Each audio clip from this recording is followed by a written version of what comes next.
ರೇಣುಕಾಸ್ವಾಮಿ ಕೊಲೆ ಪ್ರಕರಣದಲ್ಲಿ ಎಫ್ಐಆರ್ನಲ್ಲಿ ಎರಡನೇ ಆರೋಪಿಯಾಗಿರುವಂಥ ದರ್ಶನ್ ಈಗ ಚಾರ್ಜ್ ಶೀಟ್ ಅನ್ನ ಸಲ್ಲಿಕೆ ಮಾಡುವಂತ ಸಂದರ್ಭದಲ್ಲಿ ಮೊದಲನೇ ಆರೋಪಿ ಆಗ್ತಾ ಇದ್ದಾರೆ. ಯಾಕೆ ಪೊಲೀಸರು ಮೊದಲನೇ ಆರೋಪಿಯನ್ನಾಗಿ ದರ್ಶನ್ ಅನ್ನ ಮಾಡ್ತಾ ಇದ್ದಾರೆ ಅದು ಬಹಳ ಮುಖ್ಯವಾಗಿದೆ. ಅದಕ್ಕೆ ಕಾರಣಗಳು ಕೂಡ ಇದೆ. ಎಲ್ಲದಕ್ಕೂ ಕೂಡ ಕಾರಣ ದರ್ಶನ್ ಅನ್ನುವಂಥದ್ದು ಇಲ್ಲಿ ಸ್ಪಷ್ಟವಾಗಿ ಕಾಣಿಸಿಕೊಳ್ತಾ ಇದೆ ಪೊಲೀಸರ ಪ್ರಕಾರ. ಚಾರ್ಜ್ ಶೀಟ್ನಲ್ಲಿ ದರ್ಶನ್ ವಿರುದ್ಧ ಪ್ರಬಲ ಸಾಕ್ಷ್ಯಗಳಿರೋದು. ಆರೋಪಿ ಎರಡರಿಂದ ಮೊದಲನೇ ಆರೋಪಿಯನ್ನ ಈಗ ಪೊಲೀಸರು ಮಾಡ್ತಾ ಇದ್ದಾರೆ ದರ್ಶನ್ ಅನ್ನ ಚಾರ್ಜ್ ಶೀಟ್ನಲ್ಲಿ. ಸೊ ಹಾಗಾಗಿ ಎಲ್ಲದಕ್ಕೂ ಕೂಡ ಸೂತ್ರಧಾರಿ ದರ್ಶನ್ ಅನ್ನುವಂಥದ್ದಿದೆ. ಆ ನಿಟ್ಟಿನಲ್ಲೇ ಈಗ ಮೊದಲನೇ ಆರೋಪಿಯನ್ನಾಗಿ ಮಾಡ್ತಾ ಇರೋದು ಚಾರ್ಜ್ ಶೀಟ್ನಲ್ಲಿ. ಈ ಆರೋಪಿ ಏನಾದರೂ ಮೊದಲನೇದಾಗ ಆಗ್ಬಿಟ್ರೆ ಬೇಲ್ ಸಿಗೋದು ಕೂಡ ಬಹಳ ಕಷ್ಟ ಆಗುತ್ತೆ. ರೇಣುಕಾಸ್ವಾಮಿಯನ್ನ ಕಿಡ್ನಾಪ್ ಮಾಡಲು ದರ್ಶನ್ ಸೂಚನೆಯನ್ನ ಕೊಟ್ಟಿರೋದು. ಚಿತ್ರದುರ್ಗದ ದರ್ಶನ್ ಅಭಿಮಾನಿಗಳ ಸಂಘದ ಅಧ್ಯಕ್ಷನಿಗೆ ಈ ಡೀಲ್ ಅನ್ನ ಕೊಡ್ತಾರೆ. ಡೀಲ್ ಬಳಿಕ ಚಿತ್ರದುರ್ಗದ ರೇಣುಕಾಸ್ವಾಮಿಯನ್ನ ಅಪಹರಣ ಮಾಡ್ತಾರೆ. ಕಿಡ್ನಾಪ್ ಮಾಡಿ ಪಟ್ಟಣಗೆರೆಯ ಶೆಡ್ಗೆ ಕರೆತರಲಾಗುತ್ತೆ. ಶೆಡ್ನಲ್ಲಿ ಬೆಲ್ಟ್, ಲಾಠಿ, ಕಬ್ಬಿಣದ ರಾಡ್ನಿಂದ ದರ್ಶನ್ ಹಲ್ಲೆ ಮಾಡ್ತಾರಂತೆ. ರೇಣುಕಾಸ್ವಾಮಿಯ ಮೇಲೆ ಸಿಕ್ಕ ಕಡೆಗೆ ದರ್ಶನ್ ಒದ್ದಿದ್ದಾರೆ ಅನ್ನೋದು ಇರೋದು ಪೊಲೀಸರಿಗೆ. ರೇಣುಕಾಸ್ವಾಮಿ ಸಾವನ್ನಪ್ಪಿದ ಬಳಿಕ ಶವ ವಿಲೇವಾರಿಗೂ ಕೂಡ ಪ್ಲಾನ್ ಮಾಡೋದು ದರ್ಶನ್ನೇ. ಶವ ವಿಲೇವಾರಿ ಮಾಡಲು ಪ್ರದೋಷ್ಗೆ 30 ಲಕ್ಷ ಹಣವನ್ನು ದರ್ಶನೇ ಕೊಟ್ಟಿದ್ದಾರಂತೆ. ಕೊಲೆ ಸ್ಪಾಟ್ನಲ್ಲಿ ಸಿಸಿಟಿವಿ ಡಿವಿಆರ್ನಲ್ಲಿನ ದೃಶ್ಯವನ್ನು ಅಳಿಸಿ ಸಾಕ್ಷ್ಯನಾಶಕ್ಕೂ ಕೂಡ ದರ್ಶನೇ ಯತ್ನಿಸಿದ್ದು. ಪ್ರಮುಖ ಸೂತ್ರಧಾರನೆ ದರ್ಶನ್ ಇರೋದ್ರಿಂದ ಮೊದಲನೇ ಆರೋಪಿ ಅಂತ ಪೊಲೀಸರು ಹೇಳ್ತಾ ಇದ್ದಾರೆ. ಹೀಗಾದ್ರೆ ಜಾಮೀನು ಸಿಗೋದು ಬಹುತೇಕ ಕಷ್ಟ. ಶಿಕ್ಷೆ ಪ್ರಕಟವಾಗುವವರೆಗೂ ಕೂಡ ಒಳಗಡೆನೆ ಇರ್ತಾರೆ. ಜಾಮೀನು ಸಿಗೋದು ಬಹಳ ಕಷ್ಟ ಆಗುತ್ತೆ. ರೇಣುಕಾಸ್ವಾಮಿ ಕೊಲೆ ಪ್ರಕರಣಕ್ಕೆ ಸಂಬಂಧಪಟ್ಟಂತೆ ಈಗಾಗಲೇ ಹೇಳಿದ ಹಾಗೆ ನಮ್ಮ ತನಿಖೆ ಸಂಪೂರ್ಣವಾಗಿ ಮುಗಿದಿದೆ. ಕೊನೆಯ ಘಟ್ಟವಾಗಿ ಈ ನಮ್ಮ ಸ್ಪೆಷಲ್ ಪ್ರಾಸಿಕ್ಯೂಟರ್ ಏನಿದ್ರು ಅವರ ಒಂದು ಸ್ಕ್ರೂಟ್ನಿ ಆಗಬೇಕಾಗಿತ್ತು. ಅದು ಕೂಡ ಆಗಿದೆ. ಕೆಲವೊಂದು ಅಬ್ಸರ್ವೇಷನ್ಸ್ಗಳನ್ನು ಮಾಡಿದ್ದಾರೆ. ಅವುಗಳನ್ನು ನಾವು ಈಗ ಕಂಪ್ಲೈ ಮಾಡ್ತಾ ಇದ್ದೇವೆ.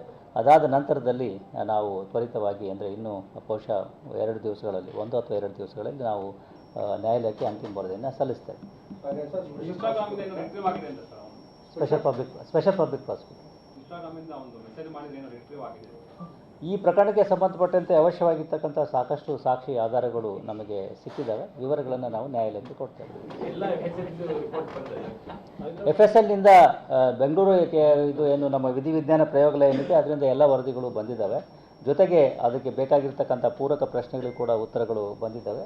ಹಾಗೆಯೇ ಈ ನಮ್ಮ ಹೈದರಾಬಾದ್ CFSLನಿಂದ ನಮಗೆ ಕೆಲವೊಂದು ವರದಿಗಳು ಬರಬೇಕಾಗಿತ್ತು. ಕೆಲವನ್ನು ಕೊಟ್ಟಿದ್ದಾರೆ, ಇನ್ನು ಕೆಲವು ಬಾಕಿ ಇದ್ದಾವೆ. ಆದರೂ ಕೂಡ ನಾವು ಅದರ ತನಿಖೆಯನ್ನು ಬಾಕಿ ಇಟ್ಟು ಮುಂದುವರಿತಾ ಇದ್ದೇವೆ. ಸರ್, ಈ ಸೆಕ್ಷನ್ ಕೆಲವೊಂದು ಆರೋಪಿಗಳಿಗೆ ಮಾತ್ರ ಕೆಲವೊಂದು ಸೆಕ್ಷನ್ಗಳು ಅನ್ವಯ ಅಂತ ಏನಾದರೂ ಡಿವೈಡ್ ಆಗಿದೆ.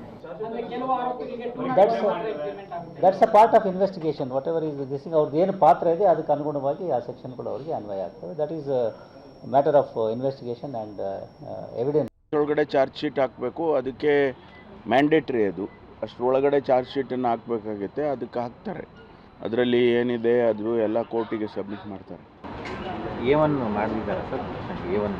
A1 A2 ಅವ್ರಿಗೆ ಬಿಟ್ಟಿದ್ದದು. ಅವ್ರಿಗೆ ಅವರ ಎವಿಡೆನ್ಸ್ ಪ್ರಕಾರ ಯಾರಿಗೆ A1 ಮಾಡಬೇಕು, A2 ಮಾಡಬೇಕು, A3 ಮಾಡಬೇಕು ಅದೆಲ್ಲ ಅವರು.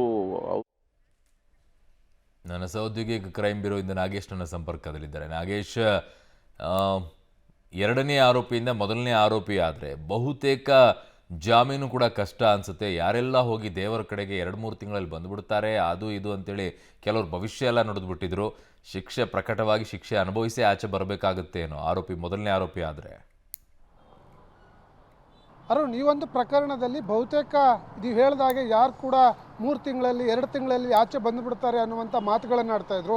ಅದೆಲ್ಲವೂ ಕೂಡ ಸುಳ್ಳಾಗತ್ತೆ ಅನ್ನುವಂಥದ್ದು ಪೊಲೀಸರ ತನಿಖೆಯ ವಿಚಾರವನ್ನು ನೋಡಿದಂಥ ಸಂದರ್ಭದಲ್ಲಿ ಗೊತ್ತಾಗ್ತಾ ಇರುವಂಥದ್ದು. ಜೊತೆಗೆ ಈ ಒಂದು ಪ್ರಕರಣದಲ್ಲಿ ದರ್ಶನ್ ಅವರ ಪಾತ್ರ ಏನಿದೆ, ಅದಕ್ಕೆ ಸಂಬಂಧಪಟ್ಟಂಥ ಸಾಕ್ಷ್ಯಾಧಾರಗಳು ಏನೆಲ್ಲ ಸಿಕ್ಕಿದೆ ಅನ್ನುವಂಥದ್ದನ್ನು ಗಮನಿಸ್ತಾ ಹೋದರೆ ದರ್ಶನ್ಗೆ ಬಹುತೇಕ ಈ ಒಂದು ಪ್ರಕರಣದಲ್ಲಿ ಜಾಮೀನು ಬೇಗ ಸಿಗೋದು ತುಂಬ ಕಷ್ಟ ಅನ್ನುವಂಥ ಮಾಹಿತಿಗಳು ಕೂಡ ಇರುವಂಥದ್ದು. ಅದರಲ್ಲಿ ಬಹಳ ಪ್ರಮುಖವಾಗಿ ಈ ಒಂದು ಪ್ರಕರಣದಲ್ಲಿ ಈ ಪಾತ್ರಕ್ಕೆ ಸಂಪೂರ್ಣ ದರ್ಶನ್ ಅವರೇ ಕಾರಣರಾಗಿದ್ದಾರೆ ಕೊಲೆಗೆ ಅನ್ನುವಂಥದ್ದು ಕೂಡ ಬಹಳ ಪ್ರಮುಖವಾಗಿರುವಂಥ ಅಂಶ.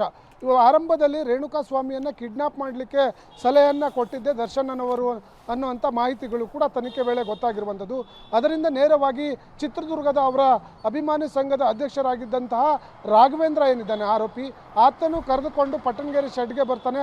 ಅಲ್ಲಿ ಹಲ್ಲೆ ಮಾಡಲಿಕ್ಕೂ ಸಲಹೆಯನ್ನು ಕೊಟ್ಟಿರುವಂಥದ್ದು ಕೂಡ ದರ್ಶನ್ ಅನ್ನುವಂಥ ಆರೋಪವನ್ನು ಈಗಾಗಲೇ ಆರೋಪಿಗಳೇ ಮಾಡಿದ್ದಾರೆ ಅನ್ನುವಂಥ ಮಾಹಿತಿಗಳು ಕೂಡ ಹೊರಬರ್ತಿರುವಂಥದ್ದು. ಅದರ ಜೊತೆಗೆ ಈಗಾಗಲೇ ಪಟ್ಟಣಗೆರೆ ಸೆಡ್ಗೆ ಹೋಗಿ ದರ್ಶನ್ ಅವರು ಹಲ್ಲೆ ಮಾಡಿರುವಂಥ ಸಂದರ್ಭದನ್ನು ವಿಚಾರಣೆ ಮಾಡಿದಂಥ ಸಂದರ್ಭದಲ್ಲಿ ಅಲ್ಲಿ ದರ್ಶನ್ ಹಲ್ಲೆ ಮಾಡಿರುವಂಥ ಸಂದರ್ಭದಲ್ಲಿ ಆತನ ಬಟ್ಟೆ ಮೇಲೆ ಆ ರೇಣುಕಾಸ್ವಾಮಿಯ ರಕ್ತದ ಕಲೆಗಳಿದ್ವು ಅನ್ನುವಂಥದ್ದು ಕೂಡ FSL ರಿಪೋರ್ಟ್ನಲ್ಲಿ ಪ್ರೂವ್ ಆಗಿರುವಂಥದ್ದು. ಈ ಎಲ್ಲ ಸಾಕ್ಷ್ಯಾಧಾರಗಳನ್ನು ಗಮನಿಸ್ತಾ ಹೋದ ಸಂದರ್ಭದಲ್ಲಿ ಈ ಪ್ರಕರಣದಲ್ಲಿ A2 ಆರೋಪಿಯಾಗಿರುವಂಥ ದರ್ಶನನ್ನು A1 ಆರೋಪಿಯಾಗಿ ಮಾಡಿದರೆ ಬಹಳ ತುಂಬ ಕಷ್ಟ ಆಗುತ್ತೆ ಜಾಮೀನು ಪಡೆದುಕೊಳ್ಳುವಂಥದ್ದು ಅನ್ನುವಂಥದ್ದು ಕೂಡ ಬಹಳ ಪ್ರಮುಖವಾಗಿರುವಂಥ ಅಂಶವಾಗಿರುವಂಥದ್ದು. ಅರುಣ್. ಓಕೆ ನಾಗೇಶ್, ನಿಮ್ಮೆಲ್ಲ ಮಾಹಿತಿಗೆ ಧನ್ಯವಾದಗಳು.